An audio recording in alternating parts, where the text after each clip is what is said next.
Hello everyone, in this video we will try to understand next section, that is section number 140 of the Bharatiya Nyaya Samhita 2023, titled as kidnapping or abducting in order to murder or for ransom, etc. Before starting this section, let me clarify this thing that I don't have my setup right now, so that's why I'm making this video like this. But apart from that, it doesn't matter. If you have your bare act, then take it out and we will continue the section 140. Okay. And bare act nahi hai, so you can find out on Google.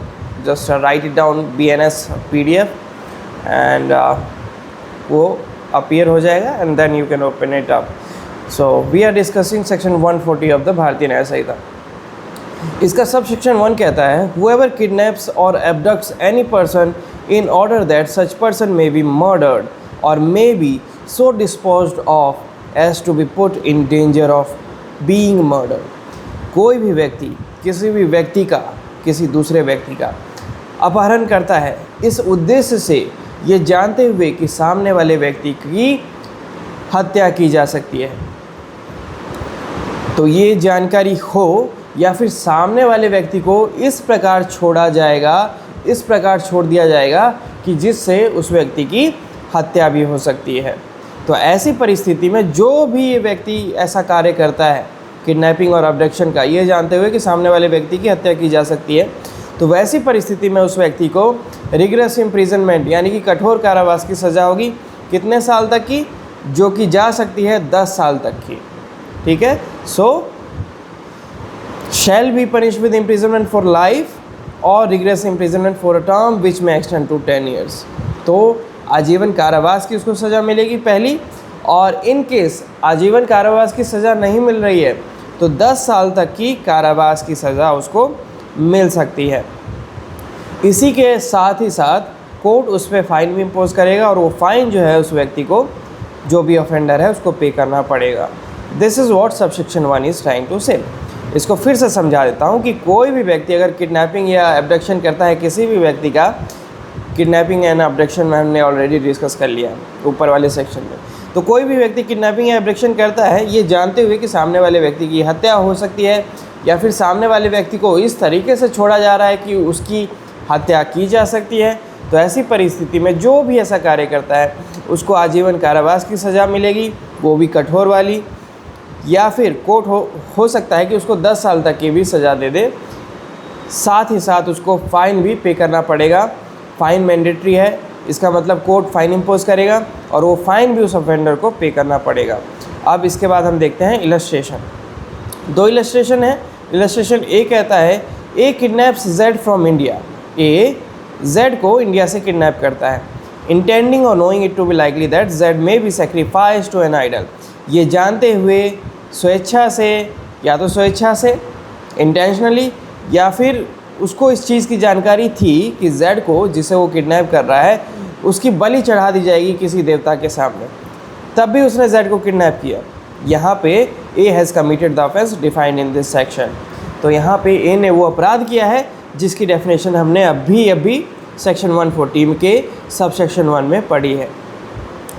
Then इसका clause B कहता है, ए forcibly carries और इंटरसाइजेस be away. ए जबरन B को साथ ले जाता है या उस पर दबाव बनाता है, उसको बहलाता है, फुसलाता है और उसको उसके घर से बाहर ले जाता है, इस उद्देश्य से कि उसकी बी की हत्या की जा सके. ठीक है. तो यहाँ पर A has committed the offence defined in this section. तो ए ने वो अपराध किया है जिसकी डेफिनेशन हमने सब सेक्शन 1 में, इस सेक्शन में पढ़ी है. Then we have sub section 2. Whoever kidnaps or abducts any person or keeps a person in detention, कोई भी व्यक्ति किसी भी व्यक्ति को किडनैप करता है या एबडक्ट करता है और उस व्यक्ति को डिटेंशन में रखता है, यानी कि कैद में रखता है. आफ्टर सच किडनैपिंग और एबडक्शन, किडनैपिंग और एबडक्शन करने के बाद, इसके साथ ही साथ and threaten to cause death और हार्ट टू सच पर्सन. तो कैद में तो रखता है, साथ ही साथ धमकी भी देता है कि वो उस व्यक्ति को जान से मार सकता है या फिर उसको क्षति पहुंचा सकता है. और by his conduct gives rise to a reasonable apprehension that such person may be put to death और हर्ट. या फिर उसके कार्य से, उसकी गतिविधि से ऐसा अनुमान लगता है, ऐसा अनुभव होता है कि वो उस व्यक्ति की हत्या भी कर सकता है या क्षति भी पहुंचा सकता है।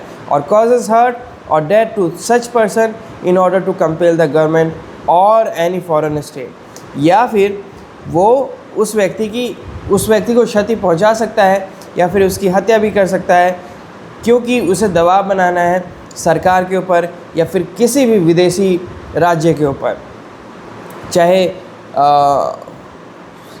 इसी देश का राज्य हो या फिर कोई भी विदेश का राज्य हो, इंटर गवर्नमेंटल ऑर्गेनाइजेशन हो, इंटरनेशनल गवर्नमेंटल ऑर्गेनाइजेशन कोई भी हो, उन पे दबाव बनाने के लिए, और any other person to do और absent from doing any act और टू पे रैंसम। इसी के साथ साथ किसी भी व्यक्ति पे दबाव बनाने के लिए या फिर उसको कोई काम करने के लिए, उस व्यक्ति से कोई काम करवाने के लिए, या फिर उस व्यक्ति को कुछ काम जो वो करने वाला था उसको ना करने के लिए, उसको मना करने के लिए, ठीक है, या फिर रंगदारी करने के लिए, पैसा वसूली करने के लिए, अगर कोई व्यक्ति किसी को किडनैप करता है और डिटेंशन में रखता है और उसको क्षति पहुंचा सकता है या फिर उसकी हत्या भी की जा सकती है, तो ऐसी परिस्थिति में that person shall be punishable with death, उस व्यक्ति को मृत्यु तक की सज़ा हो सकती है, या फिर हो सकता है कोर्ट उसको लाइफ इम्प्रिजनमेंट की पनिशमेंट दे दे। लाइफ इम्प्रिजनमेंट मीन्स आजीवन कारावास। इसी के साथ साथ कोर्ट उस पर फ़ाइन भी इम्पोज करेगा और वो फ़ाइन उस व्यक्ति को, उस अफेंडर को पे करना पड़ेगा। This is what subsection 2 is trying to say. Then we have subsection 3, whoever kidnaps or abducts any person with intent to cause that person to be secretly and wrongfully confined।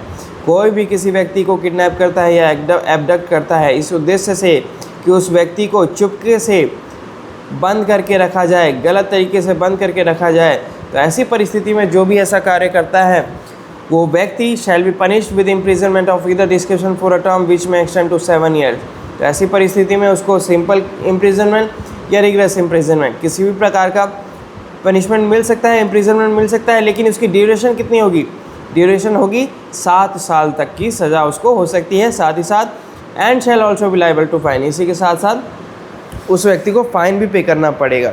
ठीक है, तो कोई भी किसी व्यक्ति को रॉन्गफुली कन्फाइन कर लेता है, ठीक है, उसको किडनैप करता है और किडनैप करता है या फिर एबडक्ट करता है इस उद्देश्य से कि उसको चुपके से कन्फाइन करके रखा जाए, तो ऐसी परिस्थिति में उसको कितनी पनिशमेंट मिलेगी? उसको कारावास की सज़ा मिल सकती है 7 साल तक की। इसी के अलावा उस पर फ़ाइन भी इम्पोज किया जाएगा। ठीक है, then we have last section that last sub section that is section number subsection 4, whoever kidnaps or abducts any person in order that such person may be subjected or may be so disposed of as to be put in danger of being subjected to grievous hurt। कोई भी व्यक्ति किसी भी व्यक्ति का kidnap करता है या फिर एबडक्ट करता है उस व्यक्ति को इस उद्देश्य से कि वो जो व्यक्ति है जिसे किडनैप किया गया है उसको गंभीर क्षति पहुंचाई जाएगी, या फिर उससे मजदूरी करवाई जाएगी, उससे बंधुआ मजदूरी करवाई जाएगी, या फिर उसको अननेचुरल लस्ट का शिकार बनाया जाएगा। अननेचुरल लस्ट होता है, एक तो मेल और फीमेल में जो इंटरकोर्स होता है दैट इज़ नेचुरल, लेकिन वहीं पे मेल टू मेल हो या फिर फीमेल टू फीमेल हो या फिर ऐसा ही कुछ कॉम्बिनेशन हो जो नेचुरली हमने ना सुना हो, that will be counted as unnatural lust. तो अगर उस पर्पज़ से भी कोई किसी व्यक्ति को किडनैप करता है, ठीक है, या तो गंभीर क्षति पहुंचाने के लिए करता है, या फिर उससे बंधुआ मजदूरी करवाने के लिए करता है, या फिर अननेचुरल लस्ट के पर्पज़ से करता है, या फिर उसको आभास है कि इनमें से कोई सा भी ऐसी चीज़ होगी और इस उद्देश्य से वो किडनैप करता है, या फिर उस व्यक्ति को डिस्पोज ऑफ करने की सोचता है, तो ऐसी परिस्थिति में जो व्यक्ति है जिसने ऐसा एक्ट किया है उसको shall be punished with imprisonment of the description for a term which may extend to 10 years। तो उसको 10 साल तक की कारावास की सज़ा हो सकती है, और साथ ही साथ उसको जो है फ़ाइन भी पे करना पड़ेगा जो फ़ाइन कोर्ट ने उस पर इम्पोज किया है। And with this we have successfully completed subsection 4, and with this we have successfully completed section 140 of the Bharatiya Nyaya Samhita, that was titled as kidnapping or abducting in order to murder or for ransom, etc. Now we will give it the closure while reading this section in one go, and in case कोई doubt हो तो you can drop a comment down. I will give my best to answer that question. What it says, section 140 says kidnapping or abducting in order to murder or for ransom, etc. Subsection 1, whoever kidnaps or abducts any person in order that such person may be murdered or may be so disposed of as to be put in danger of being murdered shall be punished with imprisonment for life or rigorous imprisonment for a term which may extend to 10 years and shall also be liable to fine. Then we have illustration. Illustration A says A kidnaps Z from India intending or knowing it to be likely that Z may be sacrificed to an idol. A has committed the offence defined in this section.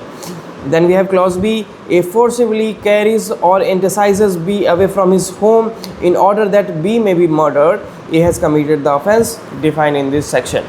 Subsection 2, whoever kidnaps or abducts any person or keeps a person in detention after such kidnapping or abduction and threatens to cause death or hurt to such person or by his conduct gives rise to a reasonable apprehension that such person may be put to death or hurt or causes hurt or death to such person in order to compel the government or any foreign state or international intergovernmental organization or any other person to do or abstain from doing any act or to pay a ransom shall be punishable with death or imprisonment for life and shall also be liable to fine. Subsection 3, whoever kidnaps or abducts any person with intent to cause that person to be secretly and wrongfully confined shall be punished with imprisonment of either description for a term which may extend to 7 years and shall also be liable to fine.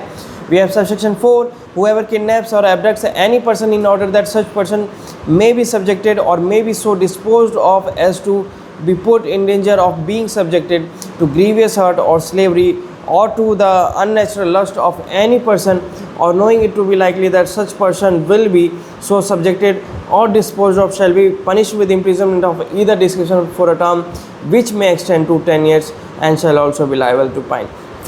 And with this we have successfully completed section 140 of the Bharatiya Nyaya Samhita. In case if you still have any doubt, first of all try to read this section at least 4 to 5 times, okay, slowly, and by breaking up the words, breaking up the lines. And still if you have any doubt you can ask me down in the comment section and I will give my best to answer that question.